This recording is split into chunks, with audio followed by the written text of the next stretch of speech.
En este video vamos a aprender a nombrar a los hidrocarburos aromáticos. Los hidrocarburos aromáticos son una familia de compuestos de hidrocarburos, cadenas carbonadas, que pertenecen como principal exponente al benceno, y ya lo vimos en los videos anteriores donde definimos las distintas familias que componen a los hidrocarburos aromáticos. Veamos cómo los nombramos.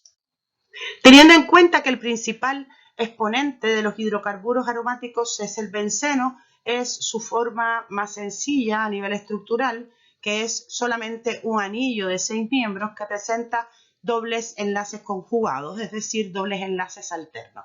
Este que acabo de señalar sería el benceno como principal exponente, y que de él se deriva la manera de nombrar al resto de sus derivados. Cuando estamos en presencia de anillos bencénicos que solamente presentan una sustitución, no es necesario especificar en qué posición está, puesto que no tenemos ninguna referencia. En este caso tendríamos el bromobenceno, en este caso tendríamos el etilbenceno, tenemos 2 átomos de carbono, tenemos 2 átomos de carbono, en este caso tenemos 1, 2, 3, 4, 5 átomos de carbono, por tanto tendríamos el pentilbenceno. En este caso la cadena se corresponde con un isopropilbenceno, o podría ser, es decir, está aceptado como isopropil, pero podría ser el prop-2-ilbenceno.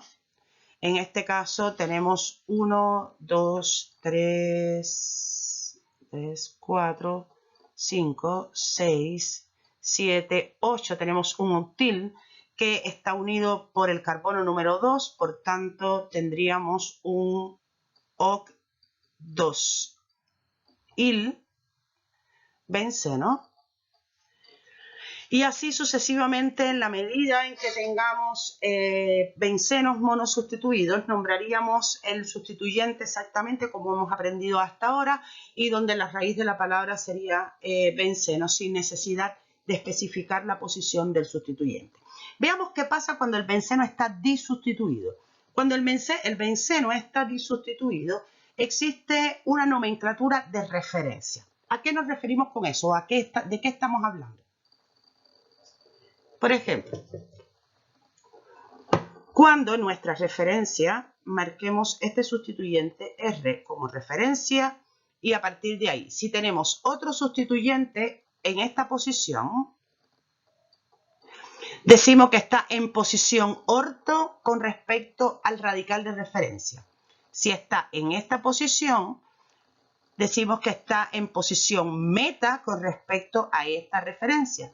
Y si está en esta posición, decimos que está en posición para con respecto a esta referencia.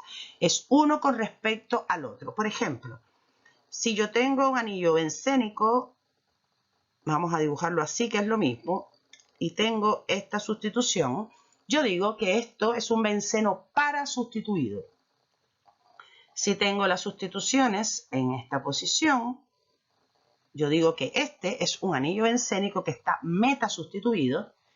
Y si tengo las sustituciones en esta posición, digo que está orto sustituido. Y eso se representa con O en caso de los ortos, de las sustituciones orto, con M en caso de las sustituciones meta, y con P en caso de las sustituciones par. Ahora, esto es una manera de hacerlo. La UPAC recomienda enumerar las posiciones. Veamos qué pasa. Ya estos son reglas conocidas, aunque es primera vez que vamos a nombrar los derivados del benceno. Si conocemos qué pasa en el caso de los anillos. En este caso tenemos un anillo bencénico que tiene un metil y tiene un etil. Si lo vamos a nombrar por la nomenclatura referencial, es decir, de orto, meta y par en vez de la sustitución, se nombraría como está acá, y los sustituyentes en orden alfabético, es decir, orto, etil, metil, benceno, lo que nos indica que los grupos etil y metil están en posición orto uno con respecto a otro. Pero también, que es lo que recomienda la UPAC, enumerar las posiciones del anillo, es decir, definir quién es el carbono 1 y dar las posiciones como 1, 2. ¿Quién sería la posición 1? En este caso, nos caemos en la misma posición. Podemos decir que este es el 1 y el etil es el 2, pero ya sabemos que cuando hay empate prima el orden alfabético, por tanto etil va primero que el metil, entonces sería 1 etil, 2 metil benceno. En este caso tenemos que los bromos están en las posiciones 1,3, da lo mismo por donde empecemos a contar. Si empezamos a contar por acá, este está en 3, pero si empezamos a contar por acá, este está en 3, por tanto es 1,3 dibromobenceno, o si usamos la nomenclatura referencial sería el metadibromobenceno. En el último caso tenemos una nomenclatura que les sonará un tanto extraña porque nos dicen que esta molécula es el parabromotolueno. A ver, ¿a qué se refiere? El caso es que antiguamente se tenía estipulado, y posiblemente muchos lo hayan escuchado, el tolueno. Y el tolueno no es más que un anillo aromático que presenta una sustitución con un grupo metilo. Esto es el tolueno. Si yo tengo un bromo sustituido en un anillo de tolueno, entonces nombro la posición del bromo con respecto al metilo del tolueno y le coloco entonces la posición referencial. En este caso, este es el tolueno que tiene un bromo, donde en la posición para con respecto al metilo del tolueno. También se puede nombrar como 1,4 bromobenceno. Perdón, no. 1 sería 1, 2, 3, 4. Sería 1 bromo, 4 metil benceno, que es la nomenclatura que recomienda la IUPAC. Ya, de las dos formas está correcto y explico la manera esta de nombrarlo porque se lo van a encontrar posiblemente en muchas ocasiones en la literatura. ¿Qué pasa cuando tenemos más sustituciones en el anillo de benceno? ¿Pueden haber más sustituciones? Por supuesto que sí. Veamos qué pasa.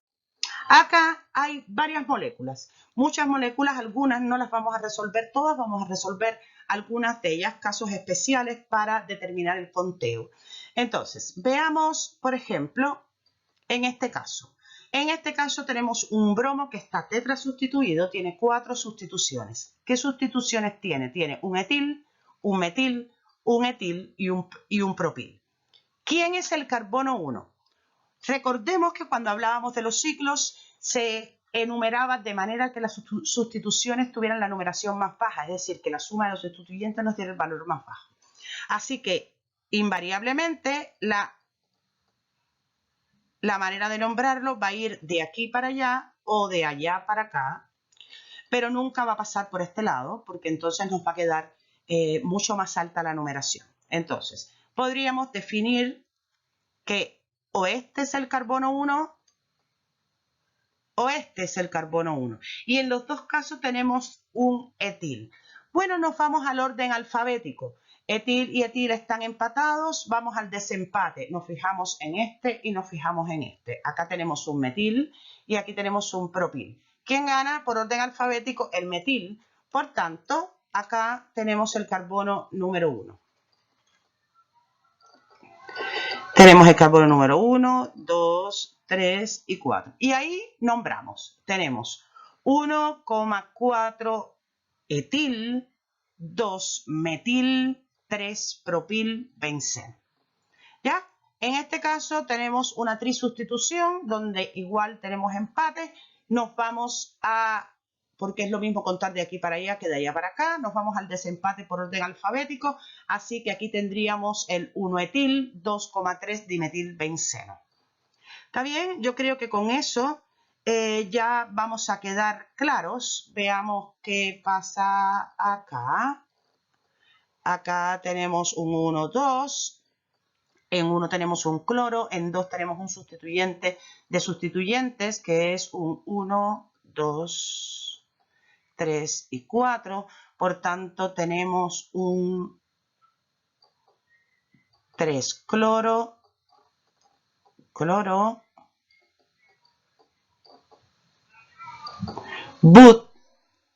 but2il, porque el carbono 2 del sustituyente es el que está unido a la cadena principal, así que en este caso tenemos un 2il, y todo este sustituyente está en la posición 2 del benceno, por tanto tenemos 2, 3 cloro but 2il,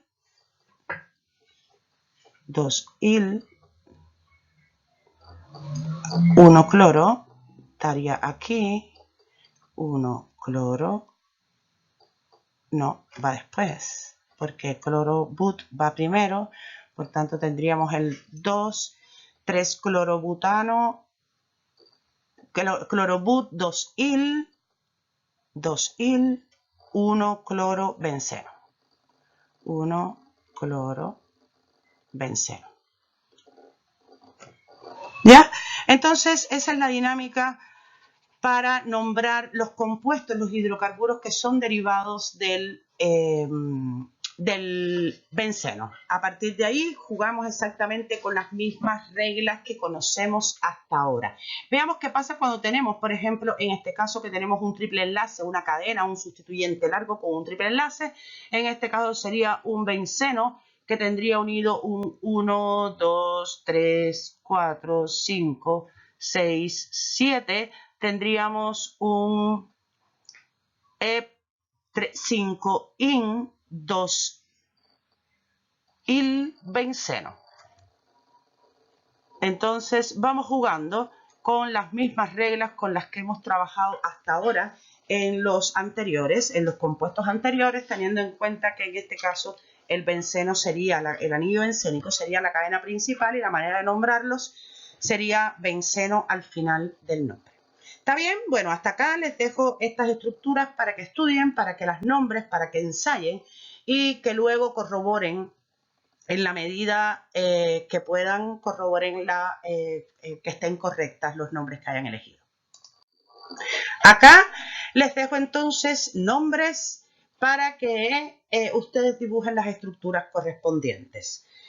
Fíjense que tenemos distintas formas de nombrar. Tenemos por acá dos de ellas con nomenclatura referencial de posición.